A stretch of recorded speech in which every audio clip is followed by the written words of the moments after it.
¿Sabías que Alemania en 3 ocasiones moldeó el destino de Europa y prácticamente el mundo entero? A estas épocas se les conoce como los Reichs.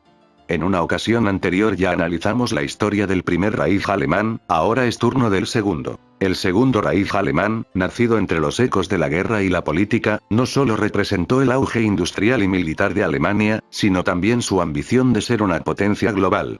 Acompáñame en este video a descubrir su expansión colonial, las tensiones que lo llevaron a la Primera Guerra Mundial y el dramático colapso que marcó el inicio de una nueva era.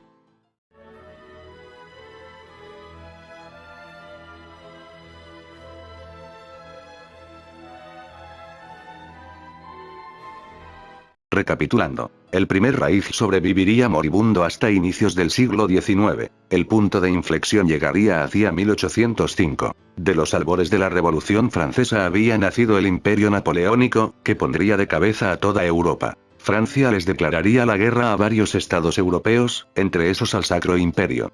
Y sería en territorio de este último donde se libraría la batalla de Austerlitz, en la que el ejército francés aplastaría a las fuerzas de la Tercera Coalición. Con el camino despejado, Napoleón continuaría la invasión hacia el moribundo Sacro Imperio. El entonces emperador, Francisco II, viendo que la derrota era inminente, sabía que cuando Napoleón ocupara todo el imperio, lo depondría y él mismo se proclamaría como Sacro Emperador, por lo que para evitar esto decidió abdicar y disolver el imperio el 6 de agosto de 1806, poniendo fin a 844 años de existencia del Primer Reich. Francisco huiría al Archiducado de Austria donde proclamaría el Imperio Austríaco. Durante este proceso, el electorado de Baviera se pondría del lado de Francia y le ayudaría a ocupar el territorio remanente.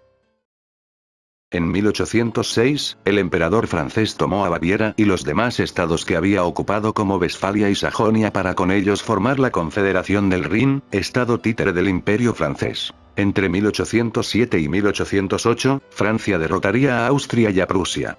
A este último le quitaría parte de su territorio y lo anexaría a la Confederación del Rin, y con otra parte formaría el Gran Ducado de Varsovia.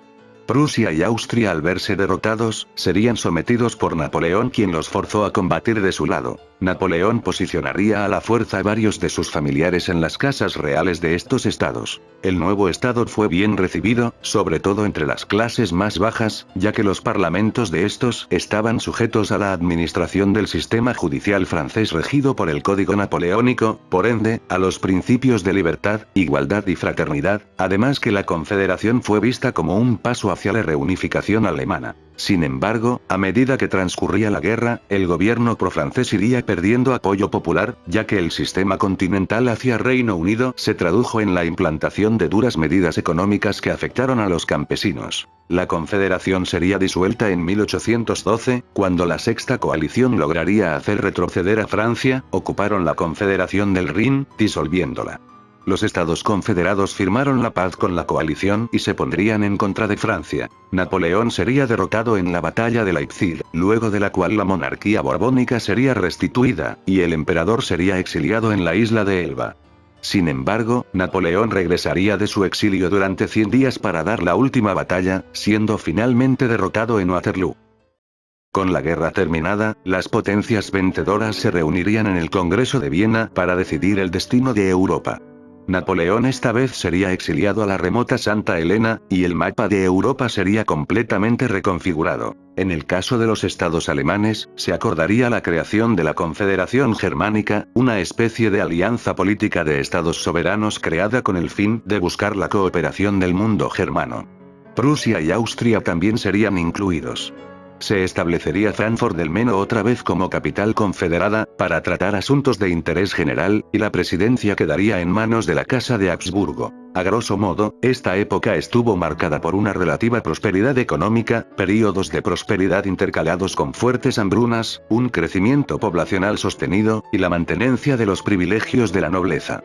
Y por la creación de la Unión Aduanera Alemana que creó un mercado interno unitario que facilitó el comercio entre los estados. Lo más relevante de los primeros años de la Confederación Germánica vino en 1848, conocido como el año de las revoluciones, ya que los viejos ideales de la Revolución Francesa volverían a calar en la población europea, por lo que esta época estuvo marcada por las tensiones entre los liberales nacionalistas representados por el campesinado y los burgueses, y el antiguo régimen representado por la aristocracia y el clero. Durante este año y el siguiente, podemos destacar que una junta revolucionaria se estableció en Frankfurt del Meno, donde proclamó la creación de un imperio alemán que incluiría a toda la Confederación. Sin embargo, de facto solo lograría controlar algunos territorios en el centro y noroeste.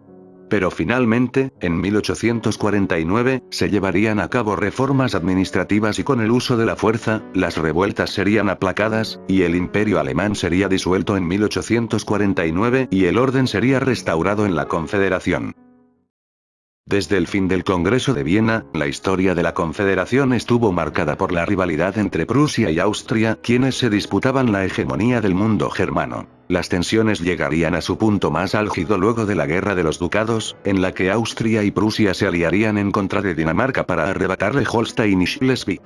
Luego de la victoria, los vencedores acordaron administrar conjuntamente los territorios obtenidos, pero esto no calmó las tensiones, y al final decidirían repartírselos. Pero igualmente esto no serviría de nada porque en 1866 Austria y Prusia se declararían la guerra.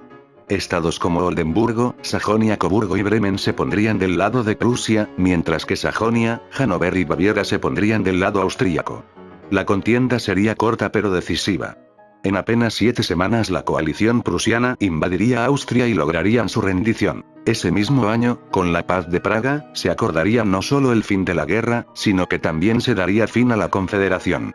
Los estados que se pusieron del lado de Prusia se unirían a la nueva Confederación Alemana del Norte, mientras que los estados que se pusieron del lado de Austria obtendrían su plena independencia. Esta derrota sería tan significativa para Austria que conllevó a una crisis interna que culminaría en el Compromiso Austro-Húngaro de 1867, que daría fin al Imperio Austríaco y dando inicio a la monarquía dual del Imperio Austro-Húngaro, y excluyéndole de la posterior unificación alemana.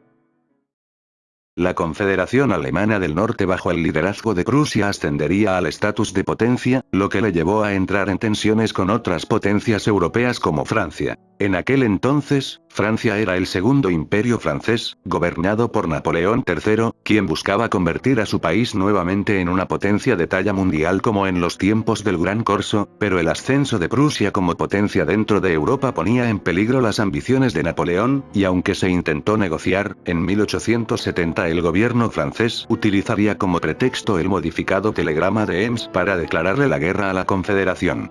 Esta vez, los estados que habían apoyado a Austria en la guerra de 1866 se pondrían del lado de Prusia en contra de Francia. Desde un inicio se dejó muy en claro que Francia no tendría ninguna oportunidad de ganar. Factores como la enorme determinación de los alemanes, la superioridad armamentística y logística como el uso del ferrocarril, hicieron que el ejército alemán lograra penetrar en territorio francés e ir ocupando territorios sin apenas resistencia debido a lo descoordinado del ejército francés, que sería reducido sin mucho problema. Durante las últimas etapas de la guerra, estallaría en Francia una revuelta masiva debido al descontento con el gobierno imperial que ya venía desde un par de años atrás. Napoleón se rendiría y sería capturado en lo que estallaba una guerra civil. En la capital, una facción revolucionaria instauraría la Comuna de París, que lograría resistir al sitio, mientras que el ejército, completamente dividido y disperso, era diezmado por los alemanes. A su vez, se crearía el Gobierno de Defensa Nacional, que resistiría hasta que finalmente decidió firmar el armisticio en Versalles. El gobierno de la Tercera República Francesa firmaría la rendición con los alemanes en el Palacio de Versalles. Este otrora símbolo del poder y el prestigio francés sería usado para humillarlos, ya que los alemanes en el palacio proclamarían la creación del Imperio Alemán como gesto de humillación masiva. El Segundo Reich había nacido. La Confederación Alemana del Norte y sus aliados se unirían en un nuevo estado conocido como el Imperio Alemán, que también incluiría a Alsacia y Lorena, arrebatados de Francia luego de su victoria, con Guillermo I de Hohenzollern como primer emperador. En el corazón del Segundo Reich alemán se encontraban dos figuras de poder fundamentales: el Kaiser y el canciller. El Kaiser, como emperador, era la cabeza del Estado y representaba la autoridad suprema, ejerciendo poder tanto en el ámbito militar como en la política exterior. Sin embargo, el canciller, designado directamente por el Kaiser, tenía un papel igualmente crucial. Lideraba el gobierno y guiaba las políticas internas del Reich. Bajo esta estructura, el Segundo Reich funcionaba como un sistema federal, donde los estados alemanes, desde Baviera hasta Sajonia, mantenían cierto grado de autonomía, pero estaban unidos bajo la jerarquía imperial. Esta organización, en la que el poder central y regional coexistían, reflejaba un delicado equilibrio entre tradición y modernidad, y sentó las bases del funcionamiento político de Alemania en una época de cambios profundos. El Segundo Reich alemán experimentó una industrialización acelerada que transformó su economía y posicionó al país como una potencia mundial. Bajo la cancillería de Otto von Bismarck, se fomentó el desarrollo de sectores estratégicos como la química y la ingeniería, donde Alemania llegó a liderar avances que revolucionaron la industria global. Empresas alemanas emergieron como pioneras en la producción de colorantes sintéticos y materiales de alta tecnología, consolidando su influencia económica. La política económica de Bismarck combinó proteccionismo con medidas de bienestar social, como seguros para trabajadores, que buscaban neutralizar el descontento interno mientras impulsaban la productividad. Esta combinación de innovación tecnológica y políticas pragmáticas sentó las bases de un crecimiento sostenido, integrando al imperio en los mercados internacionales y fortaleciendo su posición en Europa y más allá. Cabe recalcar que, durante todo este tiempo, aunque la población alemana en general vivía en condiciones relativamente decentes, los privilegios de la aristocracia siguieron estando muy presentes. Entre 1884 y 85, Alemania, bajo el liderazgo del canciller de hierro, convocaría a otras potencias europeas en la Conferencia de Berlín para acordar el reparto de África en un ejercicio colonialista sin precedentes. Alemania aseguró varias colonias en África, como Camerún, Togo, Namibia y Tanzania. Estas colonias no solo fueron vistas como territorios estratégicos, sino también como una fuente de materias primas y prestigio imperial. Además, el Segundo Reich extendió su influencia más allá del continente africano, estableciendo colonias en el Pacífico, como las Islas Marshall y las Carolinas, y en el sudeste asiático, como la concesión de Tsingtao en China. Estas empresas ultramarinas reflejaban la ambición alemana de competir con otras potencias coloniales y consolidar su lugar como protagonista en el escenario mundial, aunque también generaron tensiones internacionales que contribuyeron a conflictos globales. Luego del fin de la Guerra Franco-Prusiana, se inició el período conocido como la Paz Armada. Durante este período, Alemania vivió una etapa de preparación constante para un conflicto que parecía inevitable en el horizonte. Aunque este período estuvo marcado por la ausencia de guerras directas entre las grandes potencias, fue una época de tensiones crecientes y de una intensa carrera armamentista. Alemania, bajo el liderazgo de Guillermo II tras la dimisión de Bismarck, adoptó una política exterior más agresiva, desafiando el equilibrio de poder en Europa. Se reforzaron tanto el ejército como la marina, destacando la construcción de poderosos acorazados que competían con los de la marina británica. Además, el Imperio alemán consagraría una alianza con Italia y el Imperio austrohúngaro que se conocería como la Triple Alianza. Este período no solo incrementó las tensiones internacionales, sino que también influyó en el desarrollo de una sociedad alemana marcada por el militarismo y el nacionalismo, preparando el escenario para el estallido de la Primera Guerra Mundial. La lucha por la hegemonía, las disputas territoriales, los nacionalismos y demás factores serían el caldo de cultivo perfecto para que la enemistad entre naciones llegara a su punto más álgido.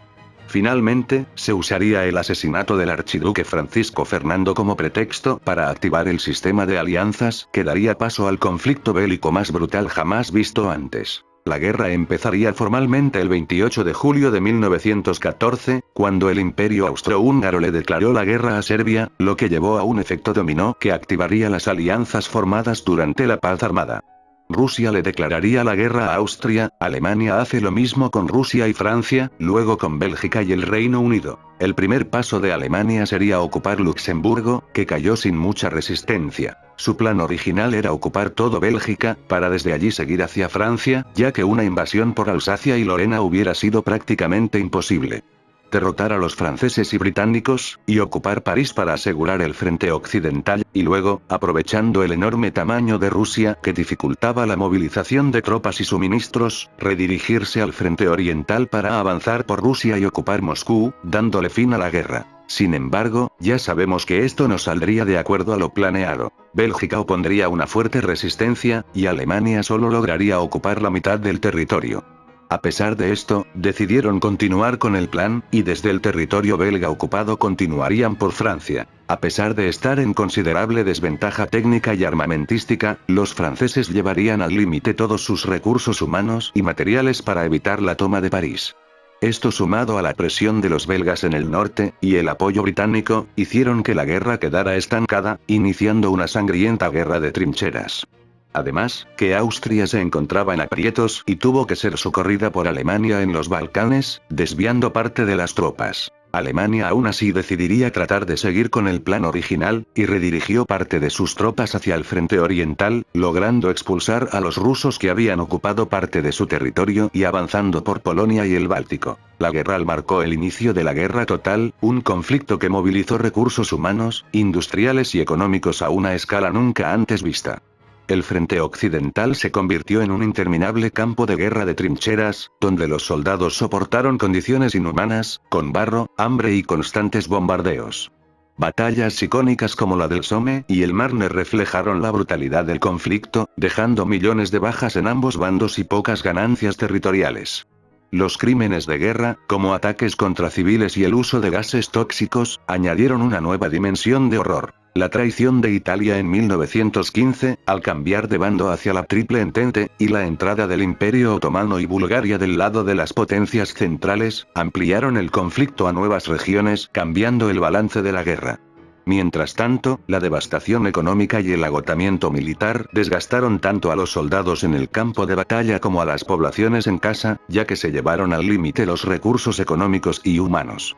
Este panorama de sufrimiento incrementó el descontento interno en Alemania, alimentando tensiones sociales y políticas que estallarían al final de la guerra.